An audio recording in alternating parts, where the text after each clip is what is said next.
इस वाले हिस्से में हम लोग पढ़ेंगे साल्ट मार्च और सिविल डिसोबीडियंस के बारे में। तो सिविल डिसोबीडियंस मूवमेंट आपको जैसा पता है कि 1930 में महात्मा गांधी के गाइडेंस ने महात्मा गांधी ने इस आंदोलन को लॉन्च किया या ऑर्गेनाइज किया। तो गांधी जो थे सिविल डिसोबीडियंस मूवमेंट को क्यों स्टार्ट किए थे, तो इसके बारे में हम लोग यहाँ पे समझेंगे और पढ़ेंगे। तो गांधी का मानना था कि इंडिया में अगर आप कोई आंदोलन या मूवमेंट लॉन्च करना चाहते हैं तो उसके लिए आपके पास कुछ न कुछ इश्यूज या एजेंडा होना चाहिए।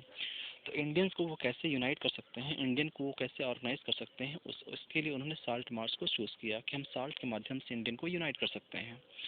तो before organising this movement, Mahatma Gandhi requested Vaisara Irwin, Mr. Irwin, these are our demand. Please respond us. Otherwise, we as an Indian we have no option, but we have to organize a mass movement. Means Gandhi जो थे वो salt को एक powerful symbol मानते थे, क्योंकि salt जो है जिससे आप लोग कह सकते हो ना, जिससे आपके लाइफ को जो मैटर करता है या आपके ही लाइफ को नहीं, जो ऑल इंडियन को, जिससे आप देखते हो कि जब भारत में गैस के या पेट्रोल के प्राइस बढ़ते हैं या जब एजुकेशन का कॉस्ट और बढ़ता है तो आप लोग क्या करते हो, एजिटेट करते हो, प्रोटेस्ट करते हो, क्योंकि ये जो है आपके लाइफ को डायरेक्टली अफेक्ट करते हैं। तो उसी तरह से जो साल्ट था उसका इंडियन कंज्यूम करते थे और साल्ट पर ब्रिटिश गवर्नमेंट टैक्स लगाती थी। और साल्ट पर टैक्स लगने का मतलब ये है कि भारत में पुअर लोगों को और अधिक पैसा देना पड़ेगा इसे परचेज करने के लिए। तो गांधी जो थे एक ऐसे इश्यू को, एक ऐसे मुद्दे को टच किए जिसके माध्यम से वो इंडियन को यूनाइट कर सके अगर कोई फ्यूचर में आंदोलन लॉन्च कर रहे हैं। तो साल्ट मार्च को शुरू करने के पहले गांधी ने इरविन को एक पत्र लिखा और उन्होंने कहा कि हमारी ये 11 डिमांड है, आप इसको जो है एड्रेस करिए, आप मेरे इन डिमांड को क्लियर करिए, otherwise I have no option but I have to start a mass movement. और डिमांड गांधी जो किए थे यहाँ पे उसमें लिखा हुआ है कि इनके जो डिमांड थे वो डिफरेंट क्लास के थे। डिफरेंट क्लास मीन्स जो फार्मर्स थे, इंडस्ट्रियलिस्ट थे या अदर क्लास के लोग थे, ये सब थे। तो गांधी का डिमांड बहुत ही वाइड रेंजिंग था, मीन्स डिफरेंट क्लास के डिमांड को उन्होंने इन्वॉल्व किया था। और इसके पीछे उनका इंटेंशन था कि जितना अधिक हम डिमांड करेंगे लोगों के, उतने ही अधिक लोग हमारे साथ कनेक्ट होंगे या उतने ही अधिक लोग हमारे साथ जुड़ जाएंगे। सबसे इम्पॉर्टेंट डिमांड क्या था इसमें, वो था abolition of salt tax. Means British government salt पे या नमक पर जो कर लगाई है वो टैक्स इमीडिएटली स्क्रैप किया जाए, वो टैक्स इमीडिएटली ख़त्म कर दिया जाए। साल्ट इंडियन के लिए मैटर क्यों करता था, क्योंकि इससे रिच और पुअर दोनों कंज्यूम किया करते थे। ये हमारे फूड का सबसे मेन आइटम्स या हमारे खाने का सबसे मेन ऑब्जेक्ट हुआ करता था। तो ब्रिटिश गवर्नमेंट जो साल्ट पर पूरा कंप्लीट कंट्रोल की थी, मोनोपोलाइजेशन के थे, तो गांधी ने कहा कि हम ब्रिटिश गवर्नमेंट के ऑपरेसिव फेस को, कि ब्रिटिश गवर्नमेंट कितना निगेटिव है, ब्रिटिश गवर्नमेंट कितना वायलेंट है, उसको हम एक्सपोज करना चाहते हैं। मीन्स भारत में साल्ट पर ब्रिटिश गवर्नमेंट टैक्स ख़त्म करे, अदरवाइज जो इंडियंस हैं उनके पास कोई विकल्प नहीं है आंदोलन शुरू करने का। तो गांधी ने अपने पत्र में इरविन को एक अल्टीमेटम या एक वार्निंग दिया था कि these are our specific demands, address us, accept us, otherwise in India we would launch a massive protest है। तो गांधी ने अल्टीमेटम दिया कि 11 मार्च तक हम आपका वेट करेंगे, अदरवाइज अगर डिमांड आपने पूरा नहीं किया तो हमें एक बहुत बड़ा आंदोलन या सिविल डिसोबीडियंस आंदोलन शुरू कर देंगे।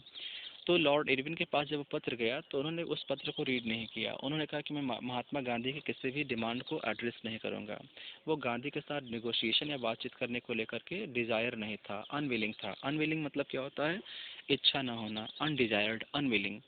तो उसके बाद गांधी क्या करते हैं, गांधी अब साल्ट टैक्स को ख़त्म करने के लिए उनके जो 78 ट्रस्टेड वॉलंटियर्स थे उनके साथ वो गांधी आश्रम से या साबरमती आश्रम से दांडी, जो गुजरात का दांडी एरिया है, वहाँ पर विजिट करते हैं। 24 डेज़ वो लेते हैं, 10 माइल्स पर डे कवर करते हैं। तो गांधी जब दांडी पहुंच रहे थे तो रास्ते में बहुत लोग उनसे मिलते हैं, उनके साथ डिस्कशन करते हैं। तो गांधी ने उन्हें कन्विंस किया कि भारत में मैं स्वराज चाहता हूं। स्वराज का मतलब क्या होता है, सेल्फ रूल ऑफ इंडियन। और इसके लिए उन्होंने कहा कि हमें ब्रिटिश गवर्नमेंट को इंडिया से हटाना है, और ब्रिटिश गवर्नमेंट को हम वायलेंस के माध्यम से नहीं बल्कि नॉन वायलेंस के माध्यम से। नॉन वायलेंस का मतलब क्या है, आप प्रोटेस्ट करो, आप पीसफुल प्रोटेस्ट करो, या आप हंगर स्ट्राइक करो, या आप डेमोन्स्ट्रेशन करो, मतलब जो भी आप आंदोलन करेंगे, आंदोलन का जो नेचर होगा वो नॉन वायलेंट होगा, उसमें आप हिंसा नहीं करेंगे। तो गांधी 6 अप्रैल को दांडी पहुंचते हैं, अपने हाथ से नमक बनाते हैं। तो नमक भारतीयों का बनाना उस वक्त इलीगल था। इसका मतलब यह है कि भारत में गांधी ने नमक बना करके साल्ट लॉ को ब्रेक कर दिया। इसके बाद जो है भारत में साल्ट लॉ को ब्रेक करते हैं तो भारत में स्टार्ट क्या हो जाता है, सिविल डिसोबीडियंस मूवमेंट। तो सिविल डिसोबीडियंस मूवमेंट जो है वो कैसे स्टार्ट होता है, साल्ट मार्च को या साल्ट लॉ को ब्रेक करने के बाद। अब यहाँ पे इस वाले पैराग्राफ में आप देखोगे तो हमेशा ये सवाल जो है प्रीवियस ईयर भी बोर्ड वगैरह में पूछ चुका है, वो ये है कि साल्ट मार्च और कंपेयर करिए साल्ट मार्च, ये सॉरी कंपेयर करिए सिविल डिसोबीडियंस का नॉन कोऑपरेशन से। तो आपने पढ़ा था ना कि 1920 में गांधी ने स्टार्टिंग जो उनका मास मूवमेंट था वो नॉन कोऑपरेशन था। नॉन कोऑपरेशन में क्या था, जो इंडियंस थे वो ब्रिटिश को कोऑपरेट नहीं किए थे, न तो उनके एजुकेशनल इंस्टीट्यूशंस को ज्वाइन किए थे या उनके टाइटल से अवार्ड को रिटर्न किए थे, उनके बनाए गए कपड़ों को वापस किए थे। तो बेसिकली वो आपका नॉन कोऑपरेशन था 1920 वाला। और 1930 का जो आंदोलन था उसको हम कहते हैं सिविल डिसोबीडियंस मूवमेंट है। तो लिखा हुआ है कि 1930 का जो आंदोलन था वो 1920 के आंदोलन से कैसे डिफरेंट था। तो आपको इसमें आंसर कैसे लिखना है, इसमें आपको इसका आंसर लिखना है कि 1930 में जो इंडियंस थे जो आंदोलन शुरू किए थे वो ब्रिटिश गवर्नमेंट के साथ न केवल ब्रिटिश गवर्नमेंट के साथ, यहाँ पे आपका पॉइंट लिखा हुआ है कि ब्रिटिश गवर्नमेंट के साथ न तो कोऑपरेशन करते हैं कि हम आपको हेल्प नहीं करेंगे, उसके अलावा 1930 में जो आंदोलन शुरू किया गया उसमें ये कहा गया कि we are refusing to cooperate with the Britishers plus we are also breaking the colonial law. Means जो ब्रिटिश कानून है उनको भी हम ब्रेक करेंगे, कॉलोनियल लॉ को हम ब्रेक करेंगे और उनके साथ कोऑपरेशन नहीं करेंगे। डिफरेंट एरिया में साल्ट मैन्युफैक्चर होते हैं, उसके अलावा फॉरेन शॉप्स और इनका बाइकआउट होता है। जो फार्मर्स थे और जो पीजेंट्री क्लास के थे चौकीदारी टैक्स पे करना मना कर दिए। जो विलेज ऑफिशियल्स थे अपने पोस्ट से रेजिग्नेशन देना शुरू कर दिए। डिफरेंट एरिया में जो पीपल थे वो फॉरेस्ट एरिया में एंटर करते हैं। जो रिजर्व फॉरेस्ट था जहाँ पे केवल ब्रिटिश परमिशन से फॉरेस्ट में एंटर कर सकते हैं, तो वहाँ पे लोगों ने क्या किया, अपने कैटल के साथ वहाँ पे जाना शुरू कर दिए। तो नॉन कोऑपरेशन से आपका सिविल डिसोबीडियंस डिफरेंट था, क्योंकि सिविल डिसोबीडियंस में लोगों ने कॉलोनियल लॉ को ब्रेक किया या चौकीदारी टैक्स पे करने से मना किया, फॉरेस्ट लॉ को ब्रेक किया, उसके अलावा साल्ट को मैन्युफैक्चर्ड किया। तो इसके बाद अब क्या होता है, ब्रिटिश गवर्नमेंट ने क्या किया, ब्रिटिश गवर्नमेंट जो थी उसने कहा कि हम there are limitation of accepting the, there are some limitation, means British government से जो आंदोलन कर रहे हैं उनको आंदोलन पोस्टपोन कर देना चाहिए, otherwise British government have no option but to respond in a brutal way. Means आंदोलन को आप लोग वापस लीजिए, नहीं तो ब्रिटिश गवर्नमेंट जो है वह रिस्पॉन्स बहुत टफ होगा। तो ब्रिटिश, जैसे आपका यहाँ क्वेश्चन बन सकता है, how did British government respond when civil disobedience was organised. Means जब गांधी ने सिविल डिसओबीडियंस मूवमेंट लॉन्च कर दिया तो उसके रिस्पॉन्स में ब्रिटिश गवर्नमेंट कैसे रिस्पॉन्ड करती है। तो ब्रिटिश गवर्नमेंट ने क्या रिस्पॉन्ड किया, arresting Congress leader one by one. Congress के जो मेन लीडर थे जो आंदोलन को लीड कर रहे थे उनको ब्रिटिश गवर्नमेंट ने अरेस्ट करना शुरू कर दिया। डिफरेंट प्लेसेस से पुलिस का या ब्रिटिश ऑफिशियल का इंडियन के साथ क्लैश या कन्फ्लिक्ट होता है। गांधी के जो बहुत क्लोज थे डिसाइपल थे, उनका नाम था खान अब्दुल गफ्फार खान, उनको अरेस्ट कर लिया गया। महात्मा गांधी को खुद अरेस्ट कर लिया गया। तो महात्मा गांधी को जब अरेस्ट किया गया तो महाराष्ट्र में सोलापुर के जो वर्कर थे उन्होंने police post, municipal building, law court से यानी ब्रिटिश सिंबल को टारगेट करना शुरू कर दिए। तो ब्रिटिश गवर्नमेंट और जो है फेयरफुल होती है, फ्राइटेंड होती है, भयभीत हो जाती है। तो ब्रिटिश गवर्नमेंट ने ब्रूटल रिप्रेशन, ब्रूटल रिप्रेशन का मतलब क्या होता है, लाठी से हिट करना या गोली चला देना या मतलब इंडियंस को फिजिकली नुकसान पहुंचाना, उसी को हम कहते हैं टफ मेजर या ब्रूटल रिप्रेशन। टफ मेजर का मतलब क्या होता है, कठोर कार्यवाही करके इस आंदोलन को ब्रिटिश गवर्नमेंट ने खत्म करने का प्रयास किया और 1 लाख से अधिक लोगों को अरेस्ट किया। तो आपका इस वाले पैराग्राफ से क्वेश्चन बनेगा, क्वेश्चन आपका ये बनेगा कि how did British government respond after how did British government respond to the satyagrahi, या ब्रिटिश गवर्नमेंट ने कैसे रिस्पॉन्ड किया जो लोग सिविल डिसोबीडियंस को मतलब ऑर्गेनाइज किए थे। उसके बाद क्या होता है, उसके बाद ये जो आंदोलन था, इस आंदोलन से लोग एक्सपेक्टेशंस कर रहे थे कि भारत में स्वराज या सेल्फ रूल आ सकता है, ब्रिटिश गवर्नमेंट को हम हटा सकते हैं। लेकिन कुछ और यहाँ पे बहुत ही ड्रामेटिक इवेंट होते हैं। होता ये है कि ब्रिटिश गवर्नमेंट जो थी उसने महात्मा गांधी के साथ बातचीत या निगोशिएशन करना अच्छा समझा। उन्हें लगा कि आंदोलन अगर ऐसे चलता रहा तो इस आंदोलन से ब्रिटिश गवर्नमेंट को भी बहुत नुकसान होगा और इंडियन को तो नुकसान हो ही रहा है। तो उस वक्त ब्रिटिश गवर्नमेंट के जो इंडिया में वायसराय थे लॉर्ड इरविन, उन्होंने गांधी के साथ एग्रीमेंट या कॉम्पैक्ट करना शुरू कर दिया। तो उसी को हम कहते हैं गांधी इरविन पैक्ट। तो आपका एग्जाम में पूछ सकता है कि गांधी इरविन पैक्ट के फीचर आप एक्सप्लेन करिए। तो फीचर का मतलब क्या होता है, गांधी इरविन पैक्ट में क्या क्या समझौता हुआ था।